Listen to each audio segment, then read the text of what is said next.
Karamihan sa mga Pilipino walang mga computer para makapag-internet. Pero ayon sa United Nations, isang human right na rin ang internet access. May news to go si Ivan Mayrina. Ilang mga batayang karapatang pantao o basic human rights ang matagal nang kinikilala. Tulad na lamang ng karapatang mabuhay, ang karapatang bumoto at karapatang sumamba.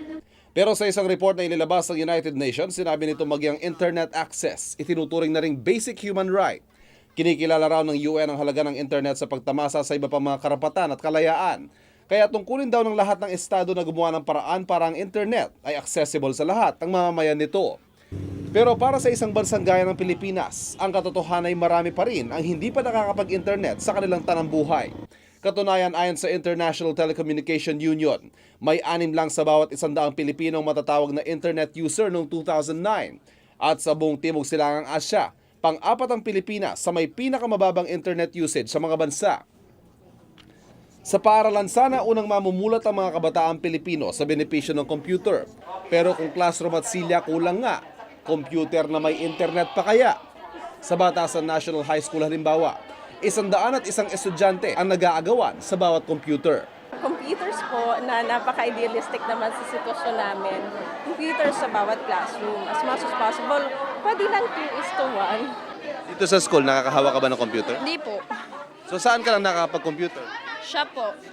Ayon na rin mismo sa NEDA, maraming Pilipino pa rin ang hindi makabili ng computer. Paano pa kaya ang internet subscription?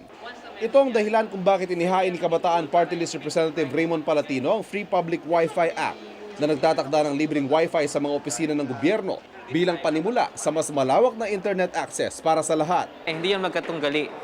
Yung basic rights at saka itong internet access. Kasi ang internet access ngayon, hindi lang siya simply for communication eh. Maaaring maging tool siya for empowerment. A tool against corruption, tool for transparency in governance. Ang Advanced Science and Technology Institute ng DOST patuloy na gumagawa ng mga pag-aaral para gawing mas abot kaya sa maraming Pilipino ang internet. Right now, we're buying it retail and the telcos are charging us per MB of access. If the government had its own network and there is no toll fee, there is no per MB access, then definitely lines will open up and more applications can be done over it. Pero siyempre bago yan, kailangan munang unahin ng gobyerno ang pagbibigay ng kuryente na kailangan sa internet. Hanggang nitong March 2010, 3 pa sa bawat 10 bahay sa bansa ang walang kuryente. Ivan Mayrina, GMA News.